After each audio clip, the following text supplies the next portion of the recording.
You know, we've got a great Memorial Day in this country, and it's called Independence Day, July the 4th. Now, this also points back to something that happened in the past. Is that not true? It points back. Now, suppose somebody came along and wanted to change Independence Day. Someone comes and says, look, we don't like July the 4th. Let's make July the 5th Independence Day. Well, now, can you do that, friends? You can call July 5th Independence Day if you want to. But that doesn't make it Independence Day, does it? Why? Because the Declaration of Independence was signed on July the 4th, 1776. And that's where it Memorial days and birthdays always point back to an event of the past.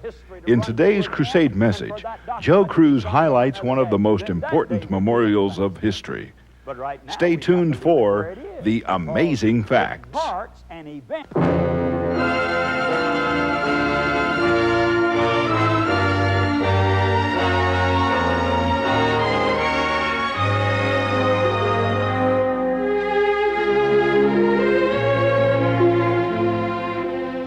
Here in these meetings, we've had quite a bit to say about doctrine as well as the great fundamental truths of salvation.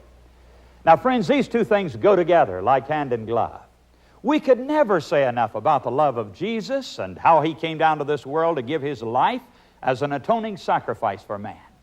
And yet, on the other hand, we must not neglect doctrine either, because that's the skeleton part of our religious life. You see, those spiritual truths about Christ's birth, His holy life, His death, resurrection, and ascension, this is the flesh and blood part of our Christian experience. And the doctrines constitute the skeleton part of our religious life. Now, there's always a danger, of course, when we're talking a lot about doctrine, and that is that we might leave Jesus out of it. But we've not done that here in the Amazing Facts Crusade. No, we've put Him in the very heart and center and circumference of every doctrine, every prophecy, every teaching that we've been bringing forth. We talked about the second coming of Jesus already.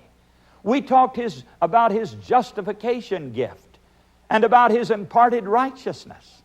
And now tonight we're brought to this subject of God's great test of loyalty, His Sabbath. And you know, friends, if Jesus had nothing to say about this subject tonight, we could stop right here and I could forget it and send you home and you wouldn't miss a thing. But I'm glad to tell you that Jesus did have a lot to do with it and a lot to say about it. And I make no apologies tonight as I introduce this subject of God's great test of loyalty, the Sabbath Christ gave the world. Now, I've heard some people say, well, you know, there's not any real special day, no holy day, no Sabbath day at all. The days are all alike, and God sees it that way, and we don't have to worry about any kind of a holy day or a Sabbath. Let's turn in our first text tonight from Revelation chapter 1, and I want you to see, friends, that in God's sight there is one day that is very different from all the others and that is very, very special. Revelation chapter 1, and I'm going to read verse 10.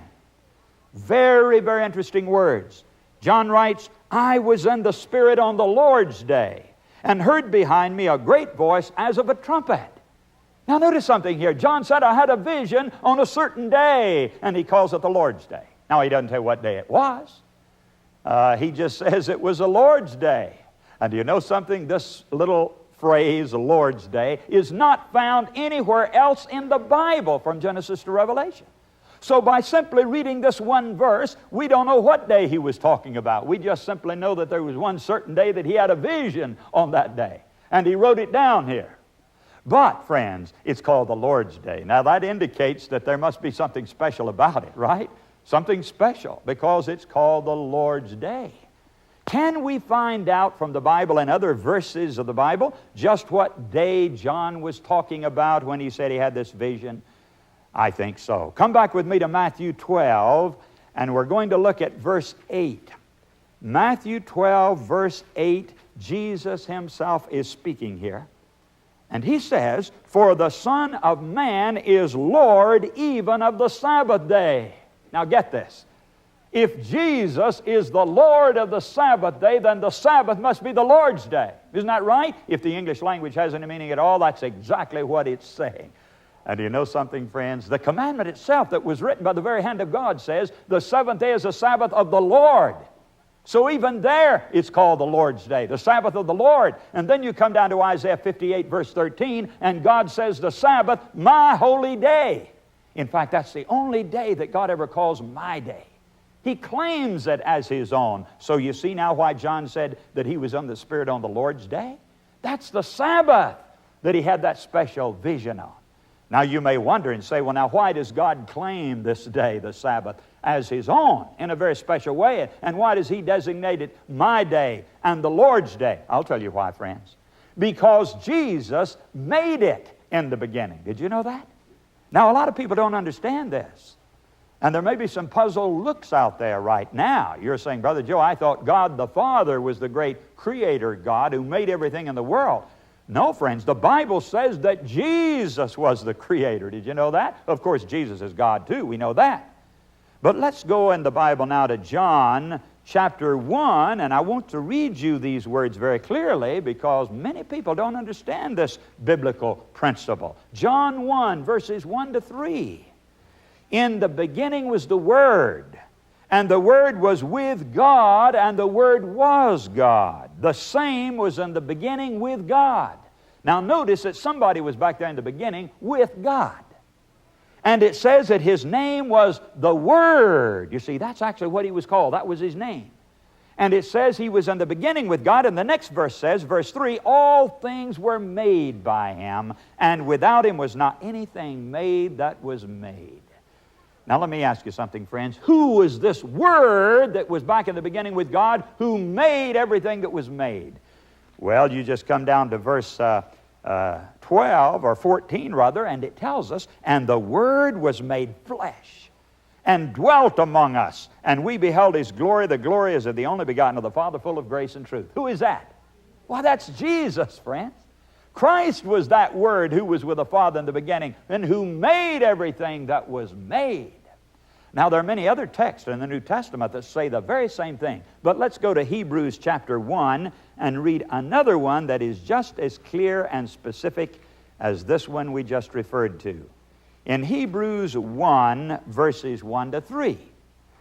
God, who at sundry times and in divers manners spake in times past unto the fathers by the prophets, hath in these last days spoken unto us by His Son, whom He hath appointed heir of all things, by whom also He made the worlds. Now notice it says it was by the Son, by Jesus, that God made everything that was made. In other words, Christ was the divine agent of creation by which everything was brought into existence. He's the one who spoke and caused matter to suddenly appear out of nothing. He did not create this world and this universe, friends, out of pre-existent material. God had the power to speak. Christ had the power to speak and cause things to suddenly appear out of nothing. And so the world was made, it says here. In fact, the worlds, plural, were made by Jesus. God did it through the Son. And so when we go back to the book of Genesis here and read about those first 6 days of time, in which something was made each day. You remember, light was made there on the first day, and then matter began to appear, one thing after another, the trees, the plants, and so forth. And then on the 6th day, you remember, that great masterpiece of creation, the animals were made, and then God made man. Adam and Eve were created on that 6th day. And then, following that climactic event, came the 7th day, and we read this now beginning in Genesis 2, verses 1 to 3. Thus the heavens and the earth were finished, and all the host of them. And on the 7th day God ended His work which He had made, and He rested on the 7th day from all His work which He had made, and God blessed the 7th day and sanctified it, because that in it He had rested from all His work which God created and made. Now notice He did all of the work on 6 days. And then on the 7th day, He did 3 things that were totally different from anything He had ever done before on the other days. It says He rested on that day. He didn't do any work at all. And He blessed it, and He hallowed it, and He sanctified it. You see, all of those things were done on this 7th day. And by the way, who is doing this now? Who is the Creator? Who did we find out the Creator was? Why, that's Jesus, friends. Christ is that Creator. This is the reason I love to preach about the Sabbath, friends, because you can't separate it from Jesus. He made it there in the beginning. And you find Him related to that Sabbath from Genesis to Revelation. And that's why I love to preach about the Sabbath, because Jesus made it. That's why it's called the Lord's Day. Now, friends, after we found out who made the Sabbath, and by the way, some people tell me, I've heard them say this over and over again, well, you know, that was done way back there in the Old Testament. That Sabbath doesn't have anything to do with us. Because, you know, it was made long, long ago for a certain period of time and for certain people, and so it doesn't apply to us today. Friends, that is not true. They even say it's a shadow. Have you ever heard anybody say that the Sabbath is a shadow and therefore it doesn't really apply today? That just isn't true. Let me tell you why it's not true, friends. It could never be true. You see, shadows did not exist before sin existed. You can't have a shadow before sin existed. No way. Certain things like the animal sacrifices came along as a shadow, pointing forward to the deliverance from sin. But if there had not been sin, there wouldn't have been any animal sacrifices. There wouldn't have been any of those types and shadows at all. You see, friends, the Sabbath was made in the beginning before sin existed. And therefore, you can never say that the Sabbath is a shadow of anything. Many other things were added as shadows after sin came in, but the Sabbath was made in the beginning in the Garden of Eden when everything was absolutely perfect, and there was no possible way for it to be considered a shadow. Now, let's ask another question, friends. We found out who made it. Jesus made it, didn't He? Who did He make it for? That's the next question. For whom was the Sabbath made? Now let's go to the book of Mark, chapter 2 and verse 28, and let Jesus answer this question for us.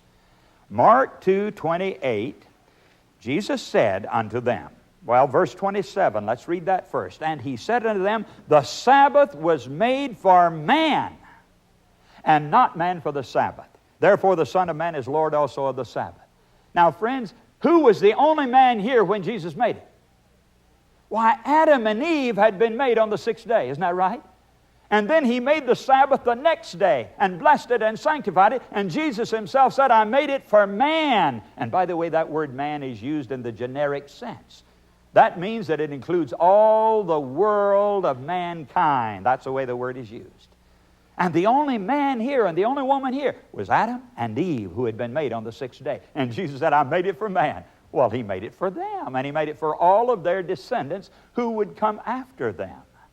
Have you ever heard anybody say, well, you know, that was made for the Jews? The old Jewish Sabbath. How many of you have ever heard anybody say the old Jewish Sabbath? Ah, friends, let me tell you something. Nowhere do you find in the Bible that expression.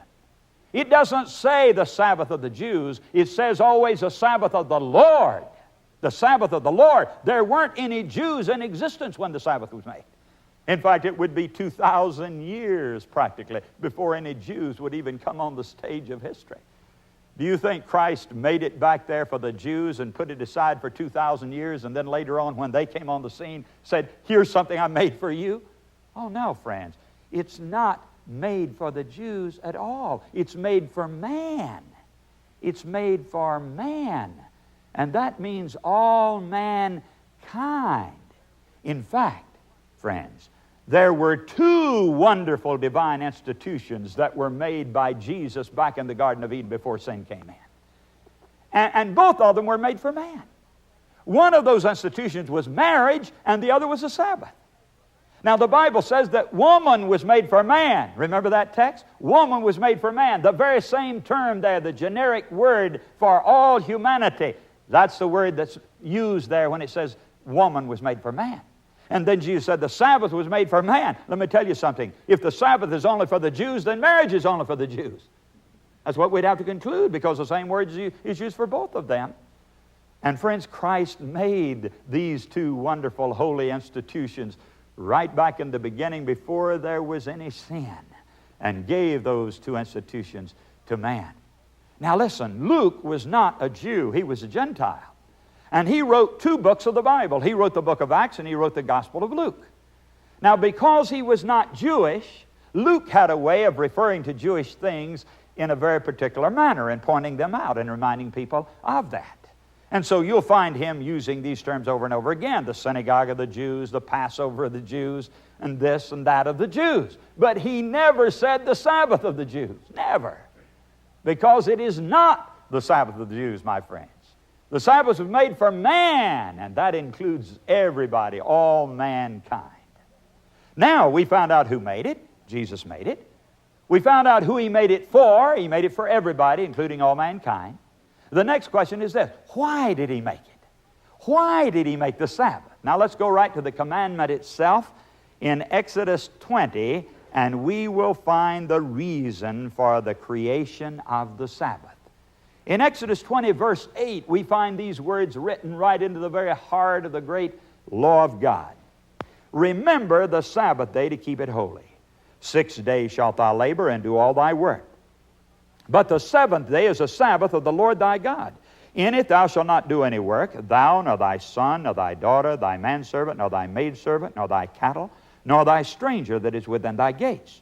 For in 6 days the Lord made heaven and earth, the sea, and all that in them is, and rested the seventh day. Wherefore the Lord blessed the Sabbath day and hallowed it. Now this tells us that God made this day as a memorial of creation. In other words, it was to remind men everywhere as to who the great divine creator was. Jesus made it. God made it. And so he said, you keep the Sabbath, and that will remind you that I am the only true God, the one who established the heavens and the earth and who spoke all matter into existence. And you will know then that I'm the only true God, the only one to be worshiped. Why, friends, in other words, what I'm saying is that this is the birthday of the world. It's the birthday of the world. And it points back to an event of the past. It is a memorial of something from the past to be remembered. And let me tell you something, you can't change a memorial, can you? You can't do it. You know, we've got a great Memorial Day in this country, and it's called Independence Day, July the 4th. Now, this also points back to something that happened in the past. Is that not true? It points back. Now, suppose somebody came along and wanted to change Independence Day. Someone comes and says, look, we don't like July the 4th. Let's make July the 5th Independence Day. Well, now, can you do that, friends? You can call July 5th Independence Day if you want to. But that doesn't make it Independence Day, does it? Why? Because the Declaration of Independence was signed on July the 4th, 1776. And that's where it will always remain. The only way that day could ever be changed would be for history to run through again and for that document to be signed on another day. Then that day would be Independence Day. But right now we've got to leave it where it is because it marks an event in past history, and it is a memorial of something that is already finished and we can't change it. It's very much like your birthday. You know, that's an act that has already taken place, hasn't it? Your birth. And all you can do year by year is to acknowledge that fact that you were born on a certain day. And so you remember it as your birthdays roll around. Well, now, the Sabbath is the birthday of the world. And every Sabbath, as it comes to us, it simply reminds us of something that is past, that has already happened. The only way you could change your birthday would be for your life to sort of be lived over again if possible, and you should be born on a different day, and then that would be your birthday. I can't change my birthday. It's on December the 28th, and it's going to stay right there on that day. I cannot change it, my friends, because it was on December 28, 1920. Well, when I was born in that year, that's my birthday. And it's December 28th. That's the point I'm making. It's that day that comes around every year that I can remember as the memorial of the day I was born. And I can't change it. I can't come along and say, well, I like December the 29th better, and so I'll change my birthday. You can't change your birthday. You can't change the birthday of the world either, friends. You can't change the Sabbath. It's fixed, and it's set right there. Now, let me ask you something. Does God's blessing make a difference on something? Does it? Why, friends, when God blessed that day back there and Jesus blessed that day, it made it different. Don't you pray for God to bless your children? You believe that makes a difference? You believe God's blessing makes a difference on something? Of course you do. That's why you pray for God to bless your children. And I'm telling you that that day, that seventh day that God made back there, that Jesus blessed back there, is different. It always will be. Nobody can change or remove the blessing of God. Now, you've noticed, of course, that fourth commandment right in the very heart of the Ten Commandment law of God, and you've seen that it's different from the others. Now, most of the commandments begin with the words, thou shalt not. Isn't that right? Thou shalt not kill, thou shalt not commit adultery, and so forth. And yet, here is one in the very center of the law that begins in a different manner. Remember, it says. Remember the Sabbath day. Why is this couched in different language? I'll tell you why, friends. Because it was already there in existence. And God was merely calling their attention to it. He was commanding them to remember something that He had given at the very beginning, that had always been there, but men had forgotten it. Now, isn't it interesting that the very day God said, remember, the world forgot it. And so Jesus had to come along and tell them again. And God had to write it in the very middle of His law and say, remember that day that I made back there, that you are to remember because of my great creative powers. And so the Sabbath is different. It always will be. Now, friends, I'm going to tell you something else that I believe. I believe that not only did Jesus make the Sabbath, I believe that Jesus wrote it in the Ten Commandments. You say, now, Brother Joe, you're going too far now to say that Jesus wrote the Ten Commandments. Well, now let me give you a text or two for my saying that. Come to 1 Corinthians 10 now in the New Testament. 1 Corinthians 10, and we'll read the first 4 verses. Moreover, brethren, I would not that ye should be ignorant, how that all our fathers were under the cloud, and all passed through the sea, and were all baptized unto Moses in the cloud and the sea, and did all eat the same spiritual meat, and did all drink the same spiritual drink, for they drank of that spiritual rock that followed them, and that rock was Christ. Oh, say, this verse tells us that Jesus Christ was with the children of Israel as they journeyed through the wilderness. He was the rock that traveled with them through the wilderness. Did you know that? Did you ever read that Christ was there with those Israelites as they passed through the wilderness? Now, please come back with me in the Old Testament to the book of Nehemiah. Nehemiah chapter 9, and I'm going to read now verse 13. And when we put this verse with that one over in 1 Corinthians 10, it's very interesting. Thou camest down also upon Mount Sinai, and spakest with them from heaven, and gavest them right judgments and true laws, good statutes and commandments, and madest known unto them thy holy Sabbath, and commandest them precepts, statutes, and laws by the hand of Moses thy servant, and gavest them bread from heaven for their hunger, and broughtest forth water for them out of the rock for their thirst. Now notice, friends, the same one here who gave them the Sabbath gave them the water, it says, from the rock. Now tell me, who was the rock who followed them? Christ was the rock. We just read that over in the New Testament. So if Jesus was the rock who followed them, and Jesus gave them the Sabbath, and Jesus gave them the water, my friends, I say then that Christ must have given them the law. And sure enough, in Isaiah, I believe it's 22:33, says that Jesus, the Lord, was the lawgiver of Israel. So this makes it very clear then, to my mind, that Jesus not only made the Sabbath, but He also commanded the Sabbath. He was right there with them as they traveled, and He gave them that law at Mount Sinai. And so Jesus then is very closely and intimately connected, my friends, with the making of the Sabbath and the giving of the Sabbath of the world. I think that's a good reason for you and me to observe that Sabbath as we go along through life.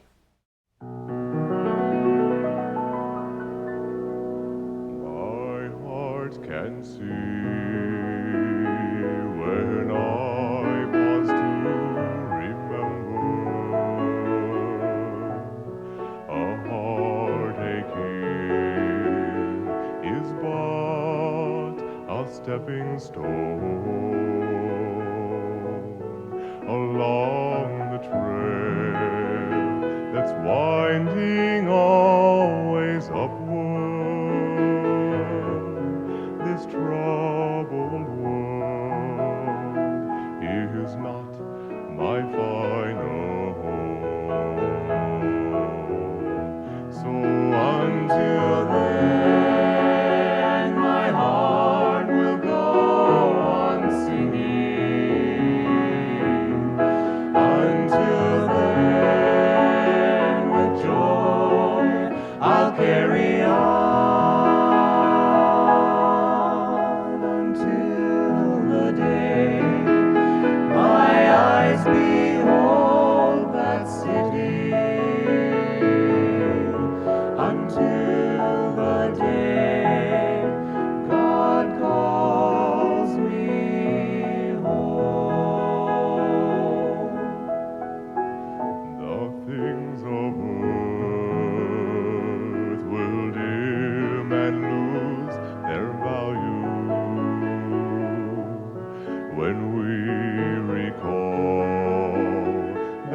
that cause my heart to tremble, remembering them will only bring a smile. So until then, our hearts must go on singing. Until then, with joy, let's carry on.